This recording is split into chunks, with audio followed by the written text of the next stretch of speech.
Friends, आज अपन class 10th NCERT science का जो थर्ड चैप्टर है धातु और अधातु वो रिवीजन के तौर पे पढ़ेंगे, क्योंकि वैसे ही आपको पता है बोर्ड एग्जाम नियर आ रहे हैं अपने। तो अपन फटाफट नोट से रिवीजन करते हैं। सारे इंपॉर्टेंट टॉपिक मैंने इसमें ले लिए हैं और आज सोचती हूँ कि पूरा थर्ड चैप्टर पूरा ही इस एक ही वीडियो में कर लें। ज़्यादा लंबा हो जाएगा तो 2 वीडियो बनाएंगे, नहीं तो एक वीडियो में ही अपन कवर कर लेंगे। तत्व कितने प्रकार के होते हैं? अपने को पता है तत्व जो होते 3 प्रकार के होते हैं। पहले बात तो तत्व किसे कहते हैं। तत्व अपने को पता है जो एक ही प्रकार के, जैसे हाइड्रोजन ऑक्सीजन, जिसमें एक ही प्रकार के परमाणु पाए जाते हैं, उन्हें तत्व कहते हैं। धातु, अधातु और उपधातु। अब जो धातु, जैसे कि पूरी आवाज सारणी है अपनी, पूरी आवाज सारणी में जो भी तत्व होते हैं, जो भी धातु है, अधातु और उपधातु, ये सारे तत्व कहलाते हैं, क्योंकि इसमें एक ही टाइप के परमाणु पाए जाते हैं। प्रकृति में धातुएं स्वतंत्र अवस्था में या अपने यौगिकों के रूप में पाई जाती है। अब देखो, धातु क्या है? तत्व है। और अयौगिक, यौगिक कैसे? जैसे CO2, ग्लूकोज, C6H12, O6, ऐसे ये क्या बन गए? ये सारे यौगिक बन गए। जिनके सूत्र होते हैं उनको यौगिक कहते हैं, जिनके सूत्र नहीं होते हैं, जैसे रेत और शक्कर का मिश्रण, रेत और मिट्टी का मिश्रण, मिट्टी और कीचड़ का मिश्रण, ये सारे क्या है? ये मिश्रण कहलाते हैं, जिनका सूत्र नहीं होता है। खनिज पृथ्वी के अंदर पाए जाने वाला वह प्राकृतिक पदार्थ होता है जिसमें धातुओं के यौगिक पाए जाते हैं, क्योंकि धातुएं, ये तत्व जो होते हैं वो स्वतंत्र अवस्था में भी होती हैं, बट ज़्यादातर यौगिक बना के रहते हैं, जैसे मैग्नीज, बॉक्साइड आदि। अयस्क वह खनिज होते हैं जिनसे धातु का निष्कर्षण लाभप्रद हो, अर्थात जो खनिज होते हैं उनमें जो अयस्क होते हैं वो खनिज ही होते हैं, बट धातु का निष्कर्षण अपन आराम से अयस्कों में से कर सकते हैं। जो भी धातुओं वाले होंगे, अब खनिज में तो बहुत सारे होते हैं, अयस्क में क्या होंगे? जो भी धातुओं का सिर्फ धातु ही होंगी ना, उनका निष्कर्षण अयस्क में से अपन अच्छे से धातु उसको निकाल सकते हैं। और खनिज तो मैक्सिमम मात्रा में हो, जो अयस्क होते हैं वो थोड़े कम होते हैं। धातुओं का वह गुण जिनसे उनको हथौड़े से पीट कर पतली चादर बनाई जा सकती हैं, आघात वर्धनीयता कहलाती हैं। जैसे सोना और चांदी सबसे अधिक आघात वर्धनीय वस्तुएं होती हैं, जिसमें चांदी वो सबसे ज़्यादा होती है। धातुओं का वह गुण जिसमें उसको खींच कर पतली तार बनाया जा सकता है, इस गुण को तन्यता कहते हैं। किसी धातु का अन्य, चांदी का तार भी सबसे बहुत अपन लंबी तार बना सकते हैं। किसी धातु का वह अन्य धातु या अधातु के साथ समांगी मिश्रण को मिश्र धातु कहते हैं। अब मिश्र धातु क्या होती है? मिश्र धातु जो होती है वो समांगी मिश्रण होती है, ऐसे नहीं कि असमांगी मिश्रण। असमांगी मिश्रण वो होता है जिसमें हेट्रोजीनियस होता है, जिसमें जो भी मिश्रण होता है वो एक समान नहीं रहता, और जो समांगी मिश्रण होता है उसमें समान रहता है। जैसे कि मिट्टी और चौक का पाउडर एक जैसा है पूरा, जैसे कि नमक और पीसी हुई शुगर एक जैसा इनका मिश्रण, उनको समांगी मिश्रण कहते हैं। या फिर असमांगी मिश्रण उनको बोलते हैं, जैसे कि कीचड़ में जो भी पत्थर वगैरह पड़े रहते हैं वो असमांगी मिश्रण है। जैसे कि शक्कर के अंदर अपने गुड़ डाल दिया, वो असमांगी मिश्रण हो गया। उन्हें पिघली अवस्था में रखकर प्राप्त किया जाता है।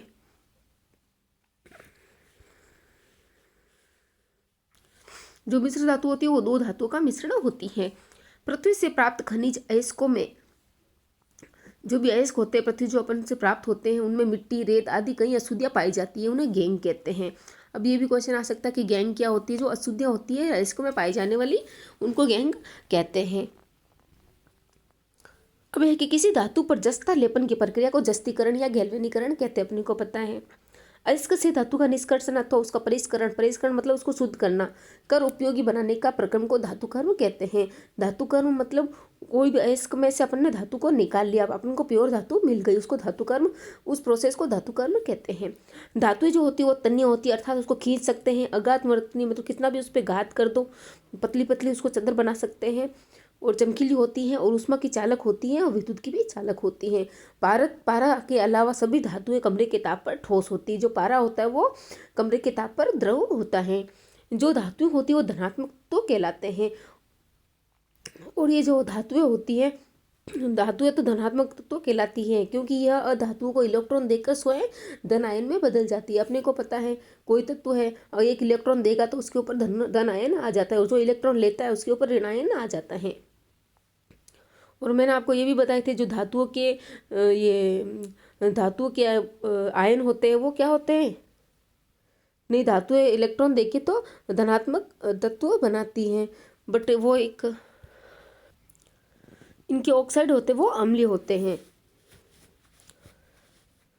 ऑक्सीजन के साथ संयुक्त होकर धातुएं जो धातुएं होती है वो क्षारकीय ऑक्साइड बनाती हैं। जो धातुएं होते हैं वो क्षारकीय ऑक्साइड बनाती है और जो अधातुएं होती है वो अम्लीय ऑक्साइड बनाती हैं। एल्यूमिनियम ऑक्साइड और जिंक ऑक्साइड क्षारकीय ऑक्साइड तथा अम्लीय ऑक्साइड दोनों ही गुणधर्म प्रदर्शित करते हैं, इसलिए इन ऑक्साइड को उभयधर्मी ऑक्साइड कहते हैं। अब मैंने एक क्वेश्चन पेपर भी डाला था 10th वाला प्री बोर्ड वाला जो हाफ ईयरली का था, उसमें आया था कि उभयधर्मी ऑक्साइड के एग्जाम्पल लिखो, तो एल्यूमिनियम ऑक्साइड और जिंक ऑक्साइड को अम्लीय और क्षारीय दोनों के गुण दर्शाता है, इसीलिए इसको उभयधर्मी ऑक्साइड कहते हैं, क्योंकि एल्यूमिनियम और जिंक जो होते हैं वो उभयधर्मी तत्व होते हैं। कार्बोनेट अयस्कों को वायु की अनुपस्थिति में अयस्कों को गर्म करके ऑक्साइड में परिवर्तित करना निस्तापन कहलाता है। वायु की अनुपस्थिति होती है तब निस्तापन, और वायु की उपस्थिति होता है तो भर्जन।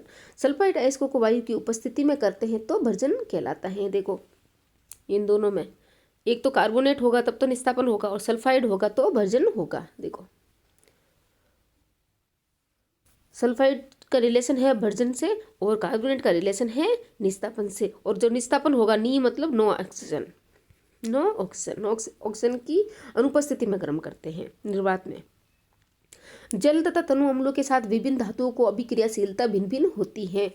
देखो जल और अम्ल होते हैं तो विभिन्न, अगर जल के साथ कुछ धातु की अभिक्रियाएं कराएंगे तो वो क्या पता उसकी रिएक्शन वगैरह हो ना, और कल अम्लों के साथ कराएंगे तो रिएक्शन होती है, इसलिए इनकी धातुएं जो होती है जल के साथ अलग से अभिक्रिया करती है, तनु के साथ अलग, धनु या फिर सांद्र अम्लों के साथ अलग से रिएक्शन करती है।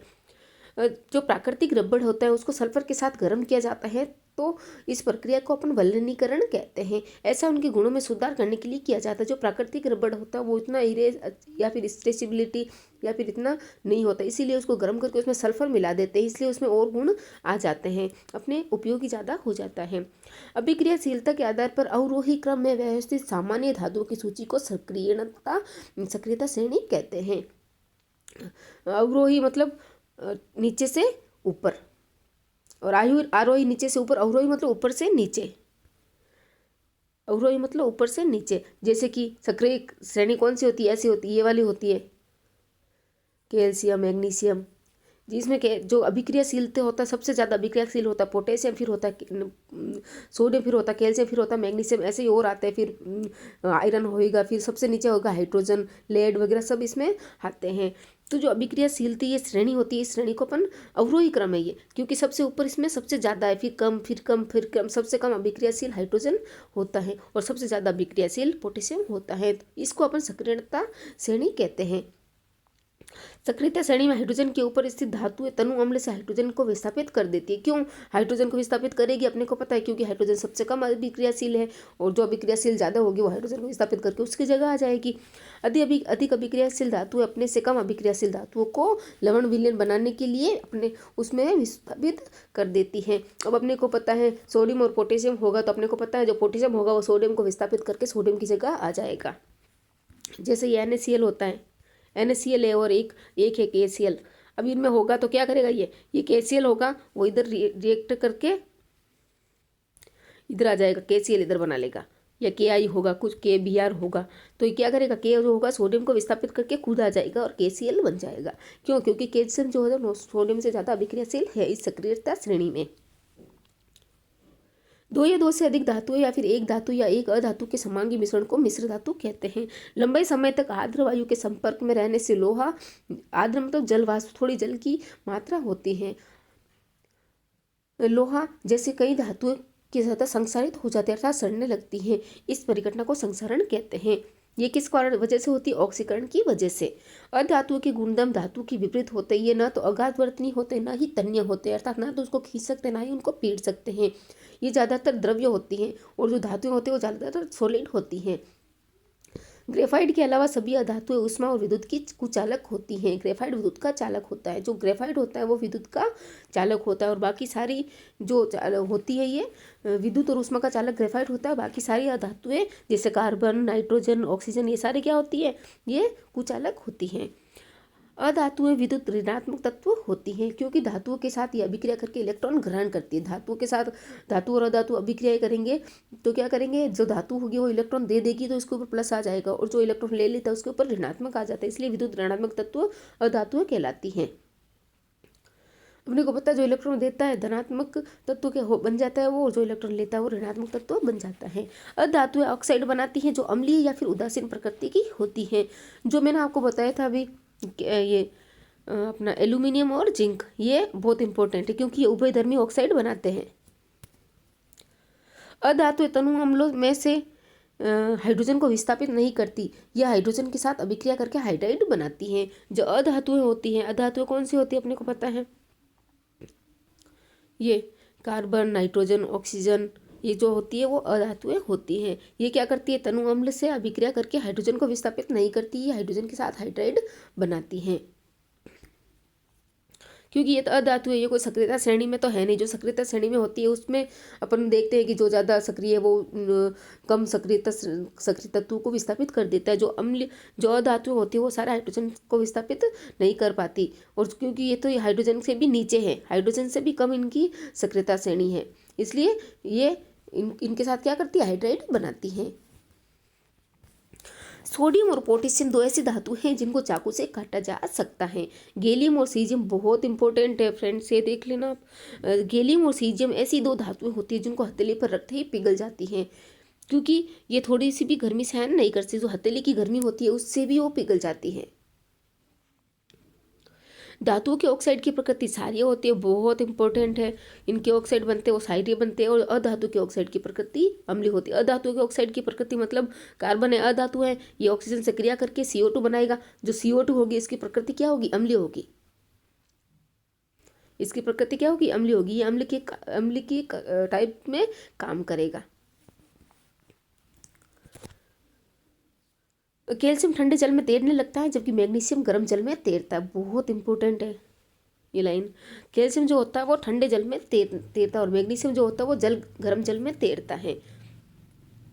स्टील को कठोर बनाने के लिए इसमें 0.05% कार्बन मिलाया जाता है ताकि वो अच्छे से कठोर हो जाए, क्योंकि स्टील जो होता है थोड़ा नरम होता है। स्टील को ज़्यादा कठोर और मजबूत बनाने के लिए कार्बन मिलाया जाता है। अब ये क्वेश्चन आंसर से नेक्स्ट वीडियो में करेंगे, देखते कितने सारे हैं।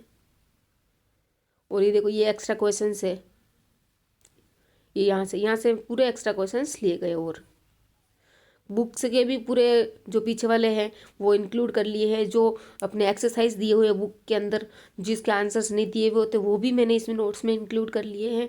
तो गाइज ये रिवीजन के तौर पे बहुत ही अच्छा रहने वाला है।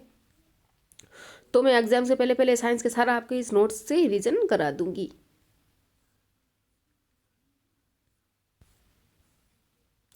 Thank you friends.